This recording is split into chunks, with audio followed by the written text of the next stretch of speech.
Atetsy amin'ny kianjana Alarobia ihany koa dia nisy ny lalao baolina kitra karakarain'ny fikambanana amin'ny izay mitaiza tanora sy mikolokolo sy mikajy ihany koa ny lafin'ny tontolo iainana, ny lafin'ny sosialy ary mitaiza ao anatin'izay baolina kitra izay ka nisy ny faninanana izay nikarakarain'izy ireo nanomboka tany amin'ny volana aprily tany tao anatin'ny fokotany manodidina ny Ivandry dia totosa tamin'ny titolakandro ity ny dingan'ny manasa-danina ka fantatra zany ireo hiatrika ny lalao famaranana.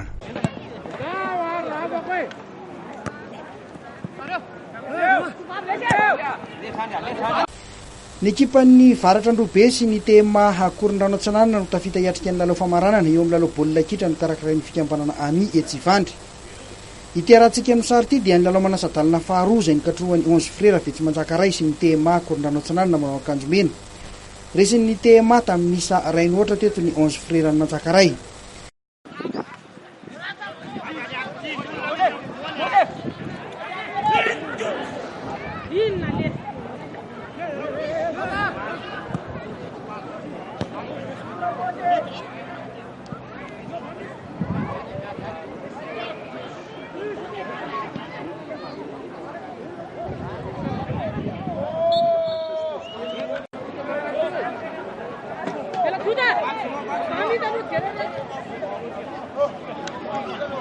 Teo amin'ny manasa-dalina voalohany dia resin'ny varatra Androhibe tamin'ny isa 3 noatra ny FCB Analakely.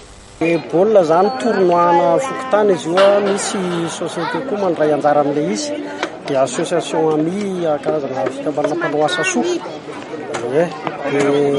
Zay manao tournoi foot à 11 afaka mandray anjara daholo izay club rehetrarehetra afaka manao zany.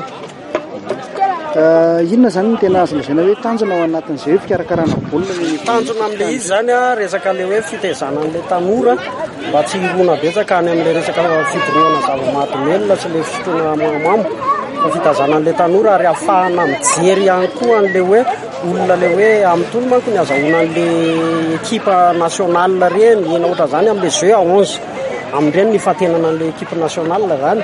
Izay zany nitanjona amin'ilay izy hoe mba ahafahan'le fédération sy ny zany mijery hoe ay misy tanketsa misy olona afaka matevina ny ekipa pirenena ohatran'izay zay zany le tanjona amin'ilay izy. Ekipa 420 avy amin'ny fokotany 420 manodidina ny Ivandry no nandray anjara tamin'ity faninanana ity tany Ampendohana. Araka ny fandaharam-potoana dia heverin'ny mpikarakara ho tanterahana ny 7 Aogositra izao ny lalao famaranana.